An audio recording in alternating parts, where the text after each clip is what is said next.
What's up, art lovers, and welcome back. Today, we're tackling one of the most famous sculptures in the world, Michelangelo's David. You've seen the postcards, the t-shirts, and maybe you've even heard about the controversy surrounding its nudity.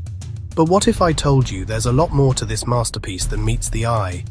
We're going to look at two key features, subject and gaze, that reveal the true power behind this iconic work. The subject, more than just a shepherd. When we think of the biblical story of David and Goliath, we often picture a young innocent shepherd boy. That's part of the story, but it's not the whole truth, and it's definitely not the David Michelangelo wanted us to see. Michelangelo's sculpture is a 4.34-meter titan of a man. He's muscular, confident, and looks ready for a fight. This isn't the fragile harp player, this is a warrior. And Michelangelo wasn't just taking creative liberties here, he was tapping into a deeper, less-known part of David's story. In the Bible, when Saul questions David about his strength, David reveals something incredible. He says he's a shepherd, yes, but he's also a badass who has fought and killed both lions and bears with his bare hands to protect his flock.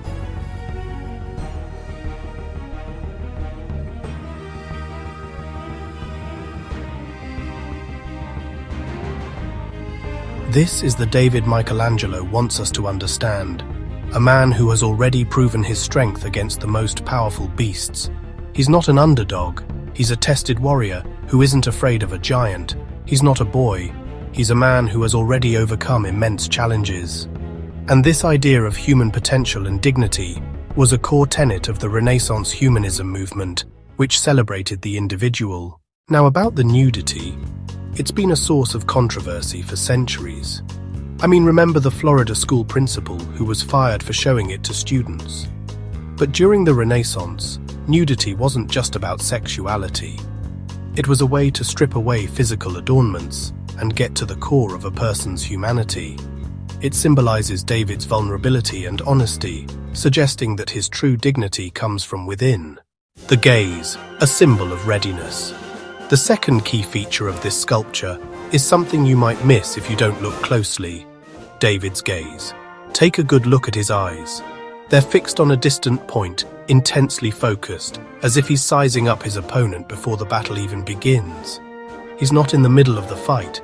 He's in that tense, quiet moment right before the action.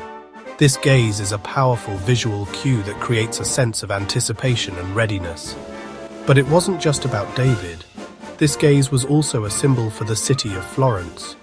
During the early 1500s, Florence was a republic surrounded by powerful, threatening enemies, their own Goliaths, if you will.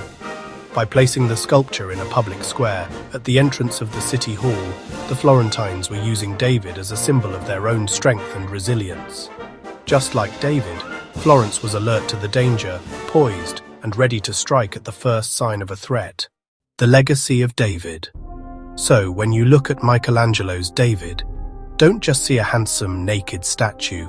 See the true subject, a proven warrior who has defeated lions and bears. See the intense gaze, a symbol of readiness and determination, representing not just a man, but an entire city. It's this deeper understanding of the subject and gaze that turns a piece of marble into a timeless work of art that continues to inspire and challenge us today. Thanks for watching, and let me know in the comments what other art pieces you'd like us to break down.